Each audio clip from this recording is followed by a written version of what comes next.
Hi, this is Vivian Vande Velde. I know that this has been a very difficult year, actually difficult couple of years. I hope that you've all been doing well. I wish that I could be in your school talking directly to you, but since I can't, I am prepared to show you some slides and talk to you about writing. I wanted to start by saying I have always loved fairy tales. When I was growing up, my favorite movies were the Disney movies, such as Snow White and Cinderella and Sleeping Beauty.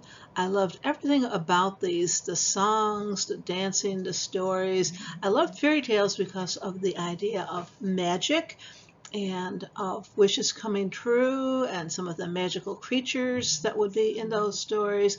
But I had a problem, and that was relating to the girls in those stories, because this is what I look like, and there is not too much about my appearance at this point or at any point in my life that would say this is a Disney girl.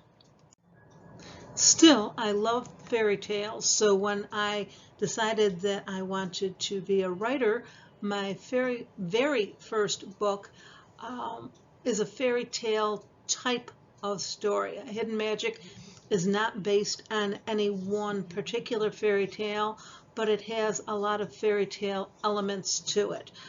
There is a prince, there is a princess. In this case, the princess needs to rescue the prince who has had a spell put on him. There are fairy tale type of characters, such as a witch. You can kind of see her peeking out from between the trees in the cover. There's also a giant, a dragon, there's a genie, and of course there is magic.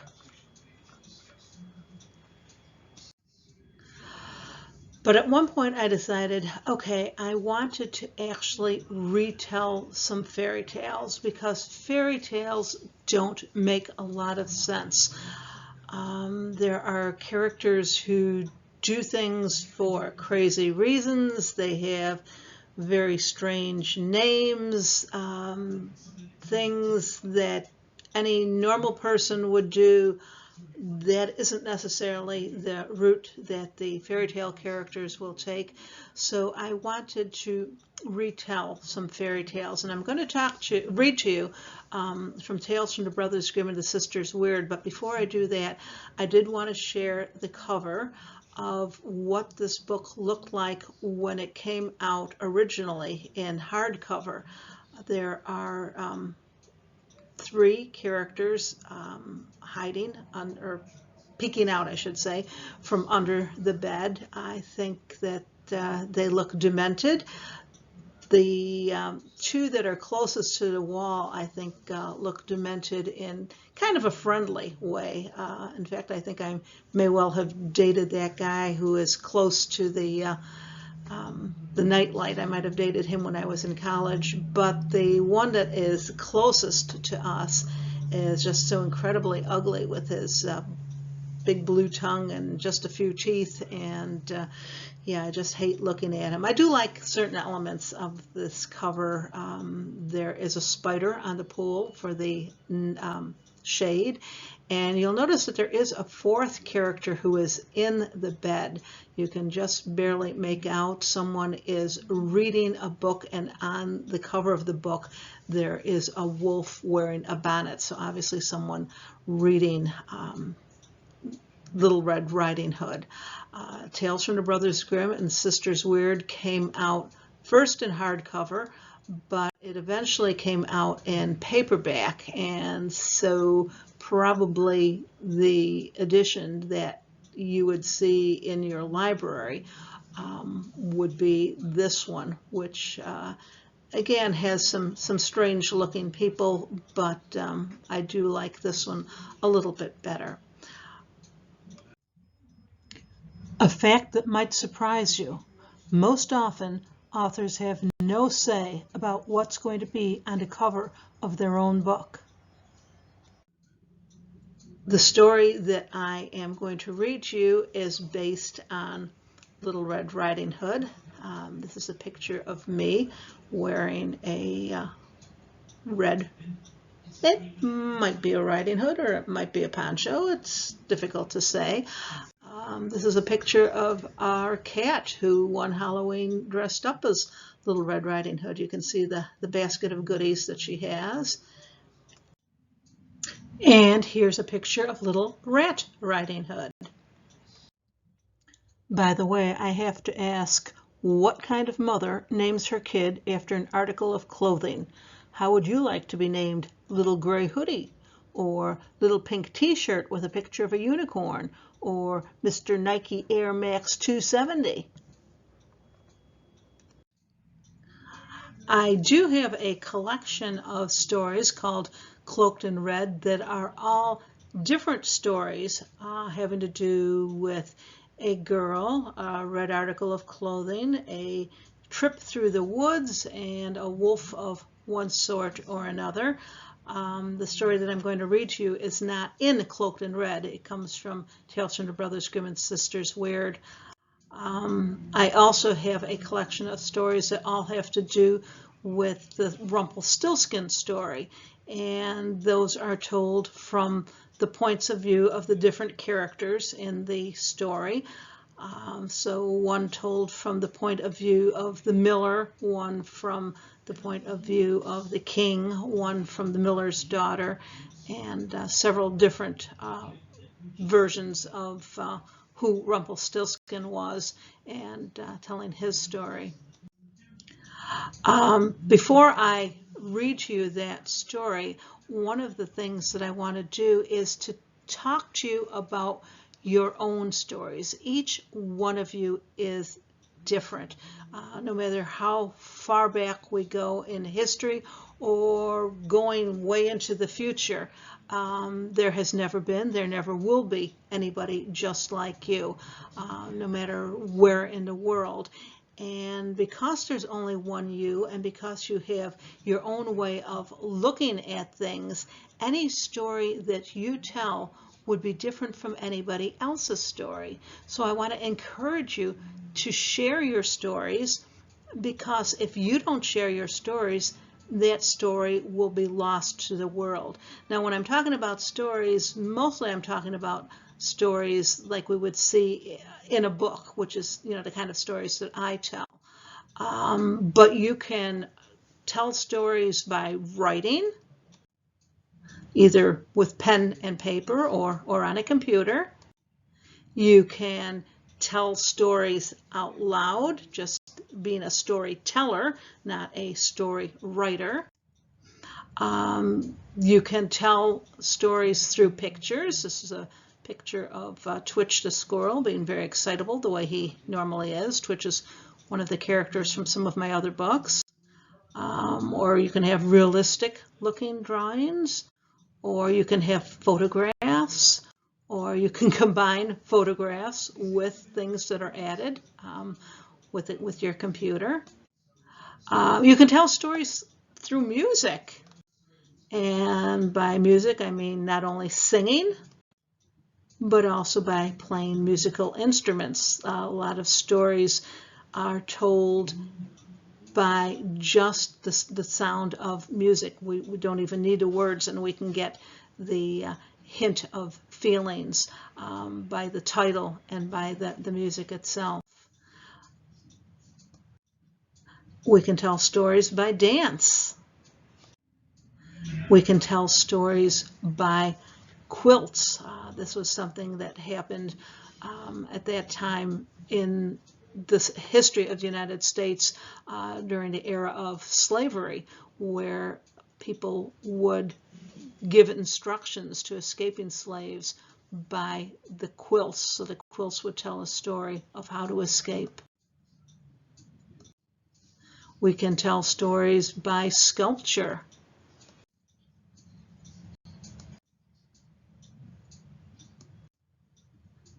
Even by carving pumpkins, we can tell a story. Here's a story that is told, engraved into the hills in South Dakota. And I wanted to share this particular cartoon, Pearls Before Swine, which is a cartoon strip by Stephen Pastis. And in this strip, he has one of his characters, Piggy, reading about becoming a better writer. And the book that Piggy is reading says, compelling fiction writing is often based on personal experience. Today, I stayed in my house. Later, I went to bed.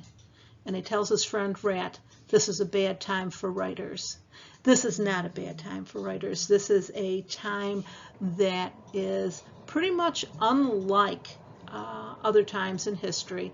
And write down or record yourself, do something to remember what it was like to live through this time, and you will amaze people with those stories once you get farther along in your life. So I want to encourage you to share your stories however you choose to do that. And now I'm going to read to you from one of my stories, and I want to remind you, I am a published writer. This does not mean that I am a better writer or that I have better or more interesting stories than you do. It is just that my stories have been published because I have worked at it for a long time and didn't give up even when editors were telling me, nah, the story isn't all that good. So I don't want you to give up either. Okay, here we go with The Granddaughter.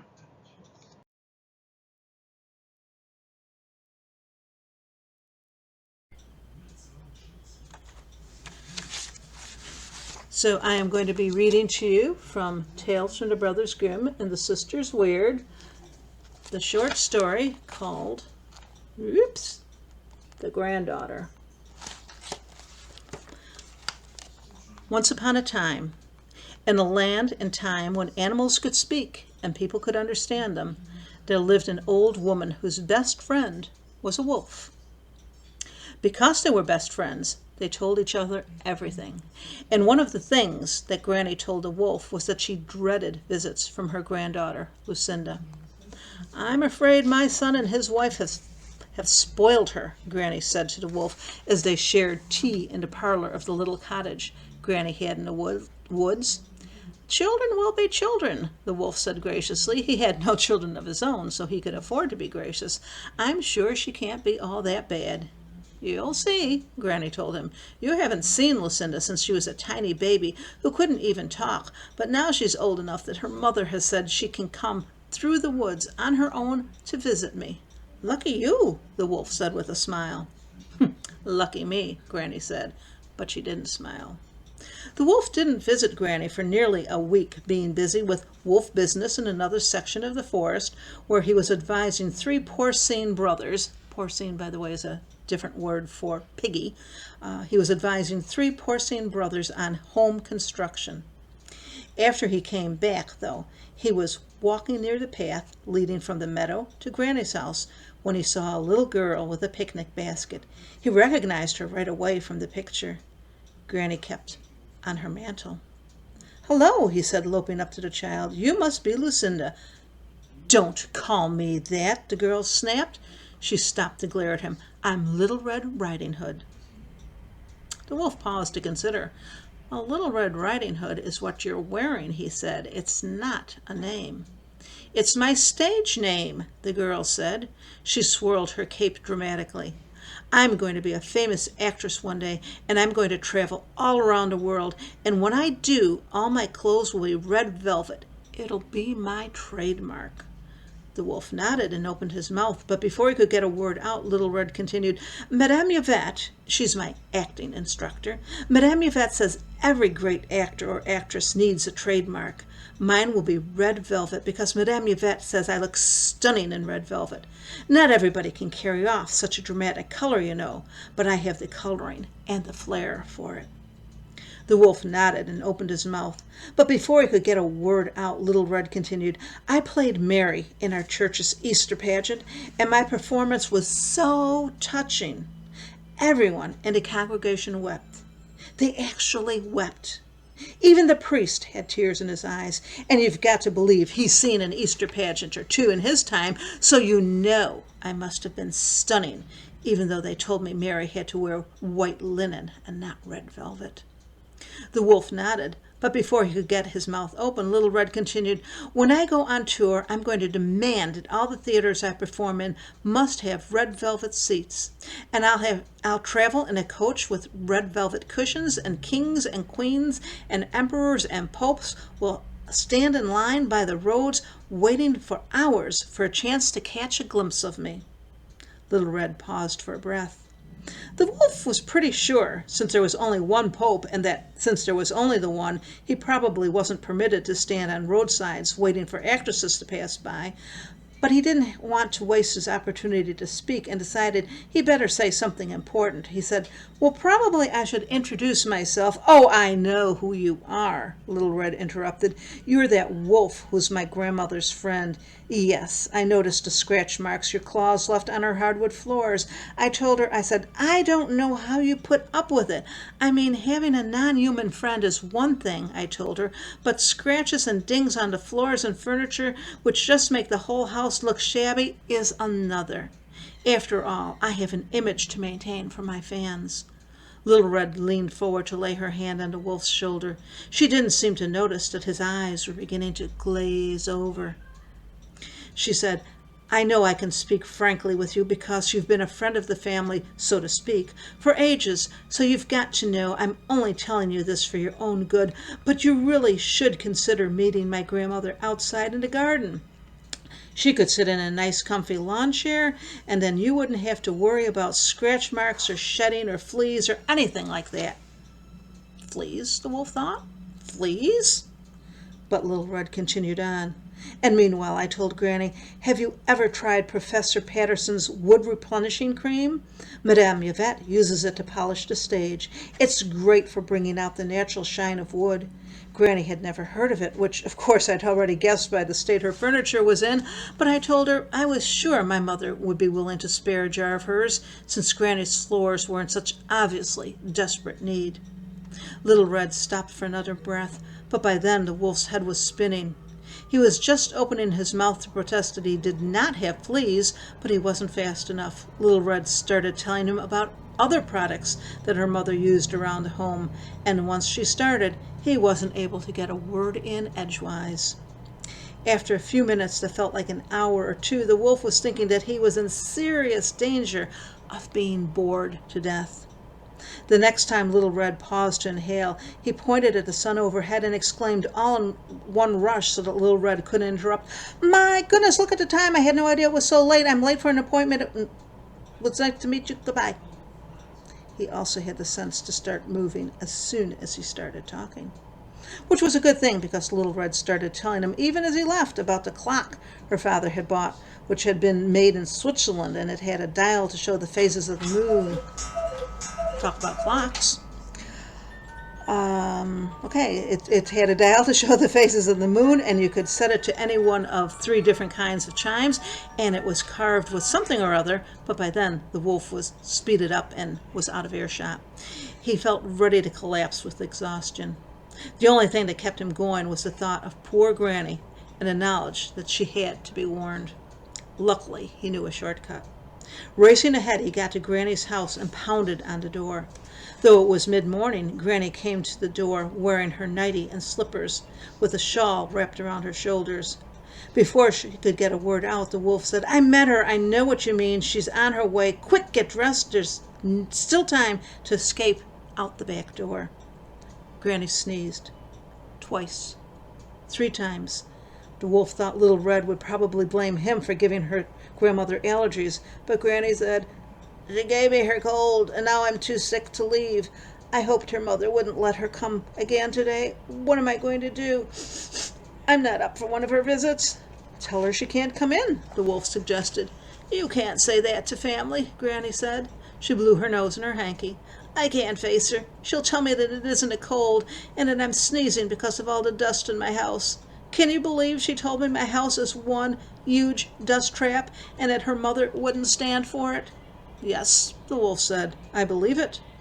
Looking out the window, he added, here she comes up the walk. She's sure to have all sorts of remedies and advice, Granny said. Well, I'm hiding in the closet. Call me when it's safe to come out again. She stepped into the closet and pulled the door closed behind her. Something has to be done about that little girl, the wolf thought, or she'll never leave. He grabbed a spare nightie and nightcap out of the chest at the foot of the bed and leapt into Granny's bed, pulling the covers up to his chin just as Little Red walked in without knocking or waiting for an invitation. I got the most beautiful azaleas out of our garden for you to cheer you up, Little Red said, reaching into her basket, along with the regular cakes and bread and jams and other goodies my grandmother usually packs for you. I'll bet you thought it was too early in the year for azaleas, but we have the very first ones, because what we do is we force them by putting burlap bags on the ground to... Little Red stopped talking, and it was the first time the wolf had heard such a thing. What are you doing here? She demanded. Why, dear, the wolf said, trying to sound like Granny, I'm your grandmother. I live here. You're not Granny, Little Red said. You're that rude wolf. Rude? The wolf thought. No, dear, he insisted in a high, shaky voice. I'm Granny. I'm feeling much better today, but very contagious. Why don't you leave the basket of goodies on the night table and go back home? Little Red put the basket down on the floor, but she picked up a wooden spoon with which Granny had been eating a bowl of oatmeal, and she approached the bed. If you're Granny, she said, and jabbed the wolf's front leg with the spoon, why do you have such big, hairy arms? The wolf winced, but ignored the oatmeal, which stuck to his fur. He forced himself to speak gently and lovingly. The better to hug you with, my dear, he said. And if you're Granny, why do you have such big, hairy ears? She poked him on the side of the head with a spoon, leaving behind another glob of oatmeal. Ouch! The better to hear you with, my dear. He forced himself to smile. And if you're Granny, why do you have such big, sharp teeth? She smacked him on the muzzle with the spoon, which hurt a lot. The wolf lost his temper. The better to eat you with, he yelled.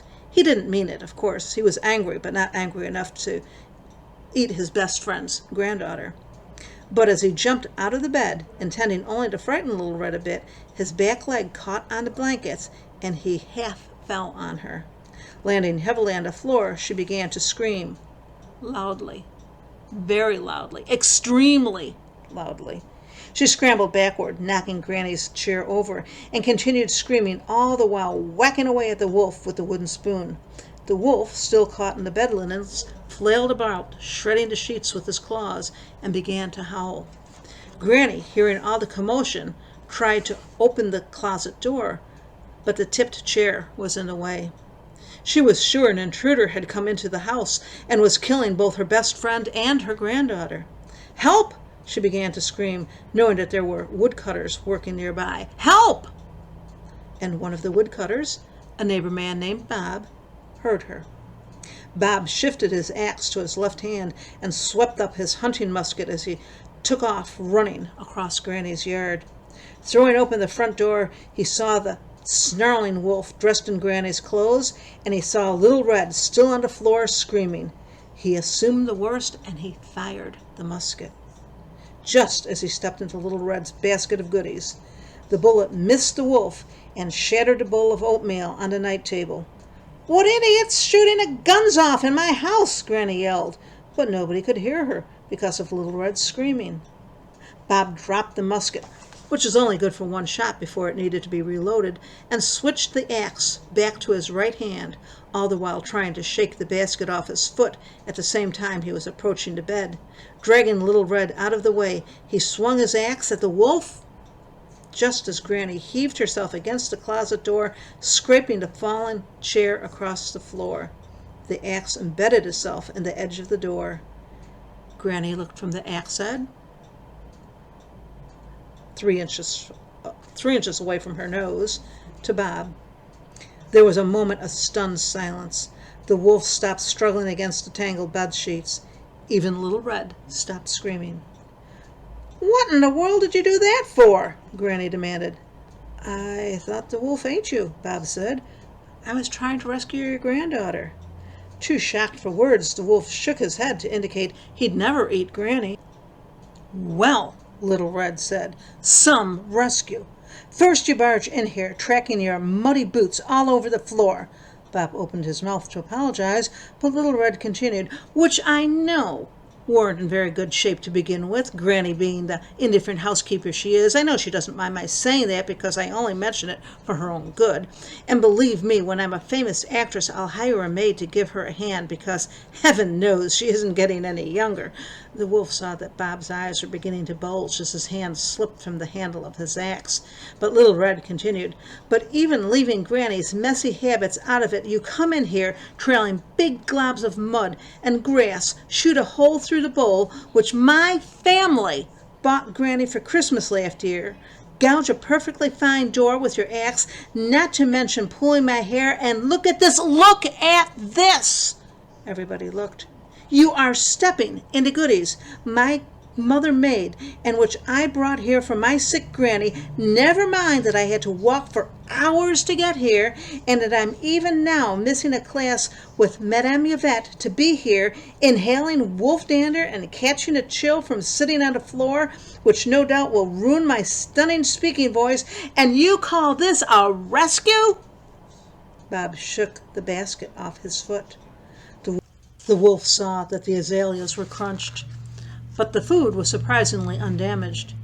He straightened a nightcap, which had fallen to cover one eye. He, Granny, and Bob looked at one another. They looked at the basket of goodies. They looked at Little Red. There was only one thing they could do. They locked Little Red in the closet. Then they went out in the backyard and had a picnic. Whether you decide to share your story through words, pictures, dance, or some other way you can think of that I haven't mentioned, best wishes to you. And a great way to hear more writers and illustrators of stories for children is to attend the Rochester Children's Book Festival, which will be virtual, and it is entirely free. It will be running on Saturday, November 6th between 10 and 4, and I hope you get a chance to attend.